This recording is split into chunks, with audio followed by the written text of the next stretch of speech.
খ্রিস্ট জন্মোৎসব কাল রবিবার। প্রভুর আত্মপ্রকাশ।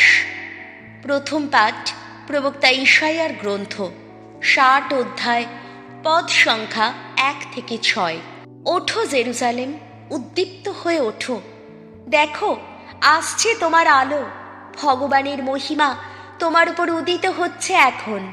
ওই দেখো, অন্ধকারে আচ্ছন্ন সমস্ত পৃথিবী, কুয়াশায় পরিবৃত অন্য যত জাতির মানুষ, অথচ তোমার ওপর উদিত হচ্ছে স্বয়ং ভগবান।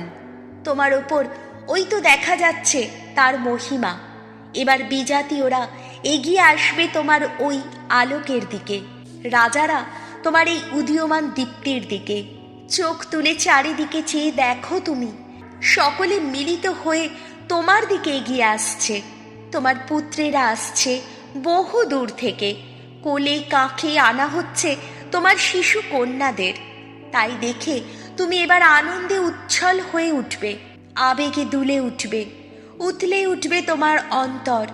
কেননা তোমার কুলে ভেসে আসবে সমুদ্রের সমস্ত সম্পদ। তোমার দ্বারে এসে পৌঁছবে বিজাতীয়দের ঐশ্বর্য বৈভব।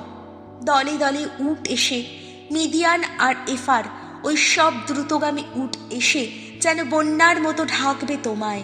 ওই যত উটের সওয়ার আসবে সেবা দেশ থেকে, ওরা সঙ্গে বয়ে আনবে সোনার ধুনো।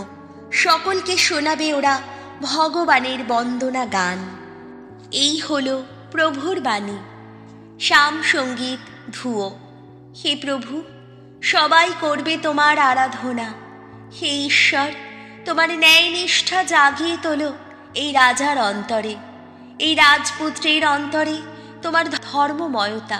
তোমার জাতির মানুষকে তিনি যেন শাসন করেন ধর্মের নীতিতে, দুঃখী দরিদ্রের বিচার করেন যেন ন্যায়ের বিধানে। ধুয়ো। হে প্রভু, সবাই করবে তোমার আরাধনা।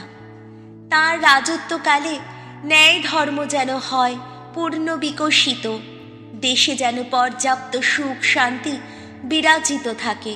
তার প্রভুত্ব যেন প্রসারিত হয় এক সাগর থেকে আর এক সাগরে, মহানদী থেকে পৃথিবীর প্রান্ত সীমায়। ধুয়ো। হে প্রভু, সবাই করবে তোমার আরাধনা। তারশীশ ও যত দ্বীপপুঞ্জের নৃপতিরা যেন নিয়ে আসেন নৈবেদ্য সম্ভার। সেবা ও সাবা দেশের নৃপতিরা যেন আনেন নানা উপহার। সমস্ত রাজা যেন তার চরণে প্রণত হয়, সমস্ত জাতির মানুষ যেন তার সেবায় নিয়োজিত থাকে। ধুয়ো। হে প্রভু, সবাই করবে তোমার আরাধনা। তার শরণাগত দরিদ্রকে তিনি তো করবেন উদ্ধার, অসহায় দুঃখী মানুষকে করবেন উদ্ধার। দুর্বল ও দরিদ্রের প্রতি সদয় হবেন তিনি, যত দরিদ্রের প্রাণ বাঁচাবেন তিনি। ধুয়ো। হে প্রভু, সবাই করবে তোমার আরাধনা। দ্বিতীয় পাঠ এফিসীয়দের কাছে পলের পত্র 3 অধ্যায়, পদ সংখ্যা 2 থেকে 3 এবং 5 থেকে 6। প্রিয়জনেরা, তোমরা নিশ্চয়ই শুনে থাকবে ঈশ্বর তোমাদের মঙ্গলের জন্যে অনুগ্রহ সম্পদের ভার আমার হাতেই তুলে দিয়েছেন।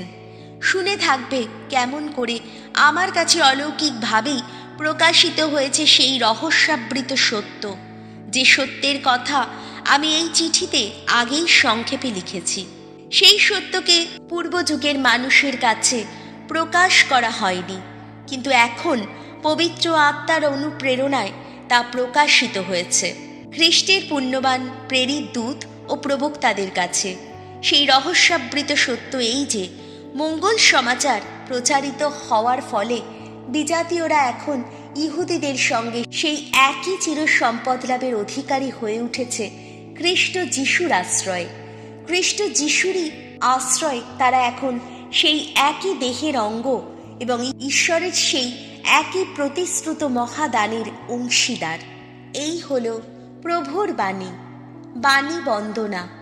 জয় জয়, প্রভুর জয়। প্রভুর তারাটি দেখেছি আমরা উদয়ের পথে, তাই এসেছি তাকে জানাতে শত প্রণাম। জয় জয়, প্রভুর জয়। মথি রচিত মঙ্গল সমাচার 2 অধ্যায়, পদ সংখ্যা 1 থেকে 12। রাজা হেরোদের আমলে জুদেয়ার বেথলেহেম নগরে যিশুর জন্ম হয়। পরে কোনো এক সময় প্রাচ্য দেশ থেকে কয়েকজন জ্যোতির্বিদ পণ্ডিত জেরুসালেমে এলেন। এসেই তারা জিজ্ঞেস করলেন, ইহুদিদের যে রাজা জন্মেছেন তিনি কোথায়? কারণ আমরা তাঁরই তারাটি উদিত হতে দেখেছি এবং আমরা এসেছি তার চরণে প্রণাম জানাতে। এই কথা শুনে রাজা হেরোদ উদ্বিগ্ন হয়ে পড়লেন এবং জেরুসালেমের সমস্ত লোকেরাও বিচলিত হয়ে পড়ল। ইহুদি জাতির সমস্ত প্রধান যাজক ও শাস্ত্রীকে একটি সভায় মিলিত করে হেরোদ তখন তাদের কাছে টানতে চাইলেন সেই খ্রিস্টের কোথায় জন্মাবার কথা। তারা বললেন, জুদেয়ার বেথলেহেম নগরে, কারণ প্রবক্তা এই কথা লিখে গেছেন, জুদা গোষ্ঠীর আপন ভূমির ওগো বেথলেহেম, জুদা প্রদেশের প্রধান যত নগরীর মধ্যে তুমি কোনো মতেই হীনতম নও, কারণ তোমার মধ্য থেকেই উঠে আসবেন এক নেতা, যিনি আমার জাতি ইসরায়েলকে প্রতিপালন করবেন। হেরোদ তখন গোপনে পণ্ডিতদের ডেকে ঠিক কোন সময় তারাটি দেখা দিয়েছিল তাদের কাছ থেকে তা জেনে নিলেন। তারপর তিনি এই বলে তাদের বেথলেহেমে পাঠিয়ে দিলেন, আপনারা গিয়ে ভালো করে শিশুটির খোঁজ নিন। খোঁজ পেলেই আমাকে খবর দেবেন, যাতে আমিও গিয়ে তাকে প্রণাম জানাতে পারি। রাজার কাছ থেকে এই কথা শোনার পর তারা রওনা হলেন। আর সেই যে তারাটি তারা উদিত হতে দেখেছিলেন, তখন সেটি তাদের আগে আগে চলতে লাগলো, যতক্ষণ না সেই স্থানটির ওপরে এসে থামল যেখানে শিশুটি ছিলেন। তারাটিকে দেখতে পেয়ে তারা আনন্দে রোমাঞ্চিত হয়ে উঠলেন। বাড়িতে ঢুকে তারা শিশুটিকে তার মা মারিয়ার কোলে দেখতে পেলেন। ভূমিষ্ঠ হয়ে তারা তাকে প্রণাম করলেন এবং নিজেদের রত্ন পেটিকা খুলে তাকে উপহার দিলেন সোনা, ধুনো ও গন্ধ নির্যাস। পরে তারা স্বপ্নে আদেশ পেলেন হেরোদের কাছে যেন তারা আর ফিরে না যান। তাই তারা অন্য পথ ধরেই নিজেদের দেশে ফিরে গেলেন। এই হলো প্রভু যিশুর মঙ্গল সমাচার।